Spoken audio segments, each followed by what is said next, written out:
ఈ మధ్య కాలంలో ఇంటర్వ్యూస్ ఏమంత ఈజీగా జరగడం లేదు. 1 or 2 నార్మల్ క్వశ్చన్స్ అడిగి డైరెక్ట్ గా scenario based questions, production questions and also trouble shooting areas questions కూడా అడుగుతున్నారు. అండ్ ఆల్సో కోడింగ్ కూడా రాయమని అడుగుతున్నారు. థియరీ క్వశ్చన్స్ కి అందరూ ఆన్సర్ చేస్తారు, బట్ రియల్ గా టెస్ట్ చేసేది ఎక్కడంటే అప్లికేషన్ లెవెల్లో టెస్ట్ చేస్తారు. చాలా మంది ప్రాబ్లం ఏంటంటే ఇంటర్వ్యూలో అడిగిన క్వశ్చన్స్ కి ఆన్సర్స్ తెలుసు, బట్ ఎలా ఎక్స్ప్లెయిన్ చేయాలో సరిగా రాదు. స్ట్రక్చర్డ్ వేలో చెప్పలేరు, కాన్ఫిడెన్స్ తగ్గుతుంది అండ్ మీరు చేసిన ప్రాజెక్ట్ ని కనెక్ట్ చేసి ఎక్స్ప్లెయిన్ చేయలేరు.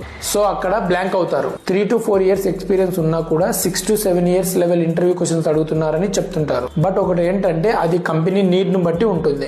డెఫినేషన్స్ చెప్తే ఇంటర్వ్యూవర్స్ యాక్సెప్ట్ చేయరు. They expect real project example and what problem you face and దాన్ని ఎలా సాల్వ్ చేసావు అండ్ రిజల్ట్ ఏమొచ్చింది అని ఎక్స్పెక్ట్ చేస్తారు. ఇలా ఆన్సర్ చేస్తే ఒక స్ట్రక్చర్డ్ వేలో ఇంటర్వ్యూ ఈజీగా క్లియర్ అవుతుంది. ఏదైనా ఒక ఇంటర్వ్యూలో రిజెక్ట్ అయితే అదేం ఫెయిల్యూర్ అయితే కాదు. కంపెనీస్ కి అప్లై చేస్తూ ఉండండి, ఇంటర్వ్యూస్ కూడా అటెండ్ అవుతూ ఉండండి. Correct preparation, project based answers చెప్తే ఖచ్చితంగా ఇంటర్వ్యూ క్లియర్ అవుతుంది. ఇంటర్వ్యూలో ఫెయిల్ అవ్వడానికి రీజన్ నాలెడ్జ్ తక్కువ ఉందని కాదు, presentation problem and practical exposure లేకపోవడం వల్ల ఇంటర్వ్యూ రిజెక్ట్ అవుతూ ఉంటారు. సో ఈ ఇన్ఫర్మేషన్ మీకు యూస్ఫుల్ అనిపిస్తే లైక్ కొట్టి మీ ఫ్రెండ్స్ కూడా షేర్ చేయండి, వాళ్ళకు కూడా హెల్ప్ అవుతుంది.